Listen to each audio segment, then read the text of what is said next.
വരന്തരപ്പള്ളി പഞ്ചായത്തിൽ കുറുമാലിപ്പുഴയുടെ ഭാഗമായ പ്ലായിലപ്പാറ കടവിൽ അപകട സൂചനാ ബോർഡ് സ്ഥാപിക്കണമെന്ന ആവശ്യവുമായി നാട്ടുകാർ.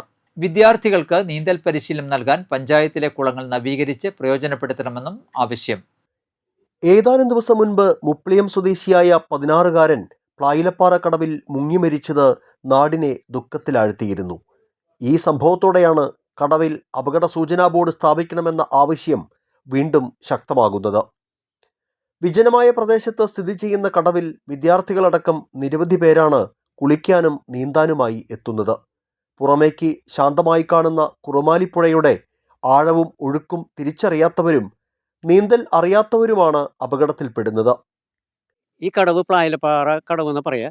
ഇവിടെ ദൂരെ നിന്ന് കോടാലി ഭാഗത്തു നിന്നൊക്കെ ആൾക്കാർ ധാരാളം ശനി വെക്കേഷൻ ടൈമുകളിലൊക്കെ വന്ന് കുളിക്കാൻ വരാറുണ്ട്. അപ്പോൾ അവർക്ക് അറിയില്ല, ഈ പുഴേനെ പറ്റി അറിയില്ല, പുഴയുടെ ആഴം എന്താണെന്ന് അറിയില്ലല്ലോ. അപ്പോൾ അതുകൊണ്ട് ഗ്രാമപഞ്ചായത്ത് ഇവിടെ അപകട അവസ്ഥയുള്ള ബോർഡ് വെച്ചിട്ട് ജനങ്ങൾക്കൊരു മോട്ടിവേഷൻ കൊടുക്കാവുന്ന രീതിയിലുള്ള ഒരു ദിശ ബോർഡ് ഇവിടെ വെക്കുന്നതാണ് എനിക്ക് പറയാനുള്ളത്. 14 കുളങ്ങളുള്ള പഞ്ചായത്തിലെ ഏതെങ്കിലും ഒരു കുളം നീന്തൽ പരിശീലനത്തിന് സജ്ജമാക്കി പഞ്ചായത്ത് പരിധിയിലെ മുഴുവൻ വിദ്യാർത്ഥികൾക്കും നീന്തൽ പാഠങ്ങൾ പകർന്നു നൽകണമെന്നത് നാട്ടുകാരുടെ വർഷങ്ങളായുള്ള ആവശ്യമാണ്. ഇത് സംബന്ധിച്ച് മനുഷ്യാവകാശ പ്രവർത്തകനായ KG രവീന്ദ്രനാഥ് നിരവധി തവണ അധികൃതരെ സമീപിച്ചിരുന്നു.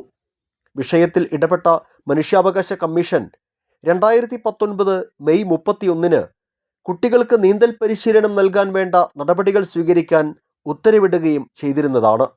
എന്നാൽ തുടർ നടപടികൾ സ്വീകരിക്കാത്ത പഞ്ചായത്തിന്റെ അനാസ്ഥയ്ക്കെതിരെ രവീന്ദ്രനാഥ് പഞ്ചായത്ത് ഓഫീസിന് മുൻപിൽ ഒറ്റക്കാലിൽ നിന്ന് സമരം ചെയ്യുകയും സുഹൃത്തായ പുരുഷോത്തമന്റെ സഹായത്തോടെ ഇരുവരും ചേർന്ന് കുട്ടികൾക്ക് സൗജന്യ നീന്തൽ പരിശീലനം സംഘടിപ്പിക്കുകയും ചെയ്തു.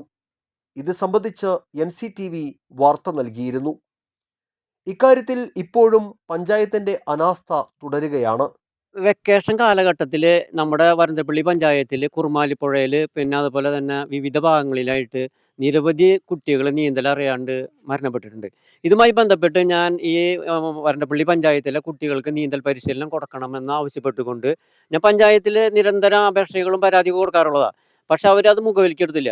അതിനുശേഷം ഞാൻ മനുഷ്യാവകാശ കമ്മീഷന് പരാതി കൊടുത്തതിൻ്റെ അടിസ്ഥാനത്തിൽ മോഹൻദാസ് എന്ന് പറയുന്ന ജഡ്ജ് എൻ്റെ സമീപം ഈ കേസ് എത്തുകയും അദ്ദേഹം ചോദിക്കേണ്ടായി, ഈ വരന്തരപ്പള്ളി പഞ്ചായത്തിൽ 14 നല്ല അന്തസ്സായിട്ടുള്ള കുളങ്ങളുണ്ട്. ഈ കുളങ്ങളെ നവീകരിച്ച് എന്തുകൊണ്ട് നിങ്ങൾ കുട്ടികൾക്ക് നീന്തൽ പരിശീലനം കൊടുക്കുന്നില്ല എന്നാണ് സാറ് ചോദിച്ചത്. അതിൻ്റെ അടിസ്ഥാനത്തിൽ പഞ്ചായത്ത് സെക്രട്ടറി പറഞ്ഞു, ഞങ്ങൾ ഉടൻ തന്നെ നീന്തൽ പരിശീലനം കുട്ടികൾക്ക് കൊടുക്കാൻ സാറേ എന്ന് പറഞ്ഞിരുന്നു. പക്ഷേ ഇത് കൊടുക്കാത്തതുമായി ബന്ധപ്പെട്ട് ഞാൻ വരന്തരപ്പള്ളി പഞ്ചായത്തിൻ്റെ മുന്നിൽ രാവിലെ 10 മുതൽ ഉച്ചയ്ക്ക് 1 മണി വരെ ഒറ്റക്കാലിൽ നിന്ന് സമരം ചെയ്തിട്ടുണ്ട്.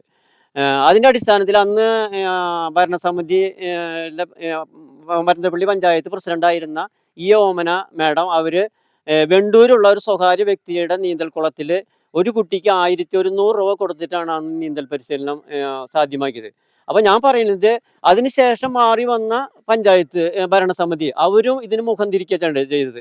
അപ്പോൾ ഓരോ വർഷം തോറും ചെല്ലും തോറും കുട്ടികൾ മരണപ്പെടുകയാണ്. അപ്പോൾ എത്രയും പെട്ടെന്ന് തന്നെ ഈ 14 കുളങ്ങളിൽ 1-2 കുളങ്ങൾ നവീകരിച്ച് കുട്ടികൾക്ക് നീന്തൽ പരിശീലനം കൊടുക്കണമെന്നാണ് എനിക്ക് പറയാനുള്ളത്. അവധിക്കാലമാകുമ്പോൾ കുട്ടികൾ ജലാശയത്തിൽ ഇറങ്ങാനുള്ള സാധ്യത കൂടുതലാണ്. വാഹനാപകടങ്ങൾ കഴിഞ്ഞാൽ കൂടുതൽ പേർക്ക് ജീവൻ നഷ്ടപ്പെടുന്നത് ജലാശയങ്ങളിലാണ്. നീന്തൽ അറിയാത്തതിനാൽ ഒട്ടേറെ പേരുടെ ജീവനാണ് പുഴയിലും കുളത്തിലും നഷ്ടമാകുന്നത്. കുട്ടികളാണ് മരിക്കുന്നവരിൽ ഭൂരിഭാഗവും. ഈ ദുരന്തം ഒഴിവാക്കാൻ നീന്തൽ പഠിപ്പിക്കുക മാത്രമാണ് ഏക പ്രതിവിധി. ജീവൻ രക്ഷോപാധി, കുട്ടികൾക്ക് മികവ് തെളിയിക്കാനാകുന്ന കായിക ഇനം എന്നിങ്ങനെ 2 തലങ്ങൾ കണക്കിലെടുത്ത് പഞ്ചായത്തിന്റെ നേതൃത്വത്തിൽ നീന്തൽ പരിശീലനം സാധ്യമാക്കണമെന്നാണ് നാട്ടുകാർ ആവശ്യപ്പെടുന്നത്. കഴിഞ്ഞ അവധി ദിനത്തിൽ 16-കാരനായ ഒരു +1 വിദ്യാർത്ഥി മുങ്ങി മരിച്ച വരന്തരപ്പള്ളി പഞ്ചായത്തിലെ പ്ലായിലപ്പാറ കടവിലാണ് ഞാനിപ്പോഴുള്ളത്. ഇവിടെ വരുമ്പോൾ നമുക്ക് കാണാൻ കഴിയുക, നിരവധി പേർ കുളിക്കാനെത്തുന്ന ഈ കടവിൽ ഈ സമീപത്ത് ഒരിടത്തും ഒരു അപായ സൂചന ബോർഡോ മറ്റോ സംവിധാനങ്ങളോ ഇല്ലാത്ത ഒരിടത്തേക്കാണ് വിദ്യാർത്ഥികളടക്കമുള്ള കുരുന്നുകൾ കുളിക്കാനും നീന്താനുമായി എത്തുന്നത്. നീന്തൽ അറിയാത്ത ഒരു വിദ്യാർത്ഥിയാണ് അപകടത്തിൽപ്പെട്ടത്. അപ്പോൾ രണ്ട് കാര്യങ്ങളാണ് നമുക്ക് പറയാനുള്ളത്. ഒന്ന്, ഈ കടവിൽ ഒരു സുരക്ഷാ സൂചനാ ബോർഡുകൾ സ്ഥാപിക്കണം എന്നത് മാത്രമല്ല, ഒപ്പം തന്നെ നീന്തൽ പാഠ്യവിഷയമാക്കണമെന്ന നിരവധി നാളത്തെ ആവശ്യമാണ് മാതാപിതാക്കളുടേത്. അത്തരം സാഹചര്യങ്ങൾ ഒരുക്കാൻ പഞ്ചായത്ത് അധികൃതർ തയ്യാറാകേണ്ടതുണ്ട്. 14 കുളങ്ങളുള്ള വരന്തരപ്പള്ളി പഞ്ചായത്തിൽ അത്തരം സജ്ജീകരണങ്ങൾ ഒരുക്കി മുഴുവൻ വിദ്യാർത്ഥികളെയും നീന്തൽ അറിയാവുന്നവരാക്കി മാറ്റുന്നതിനുള്ള നടപടികളുമായി അധികൃതർ മുന്നോട്ട് പോകണമെന്നാണ് ഈ പഞ്ചായത്തിലുള്ളവർ ആവശ്യപ്പെടുന്നത്. ക്യാമറാമാൻ നന്ദുവിനൊപ്പം ആൻഡോ കല്ലേരി, NCTV ന്യൂസ്, പുതുക്കാട്.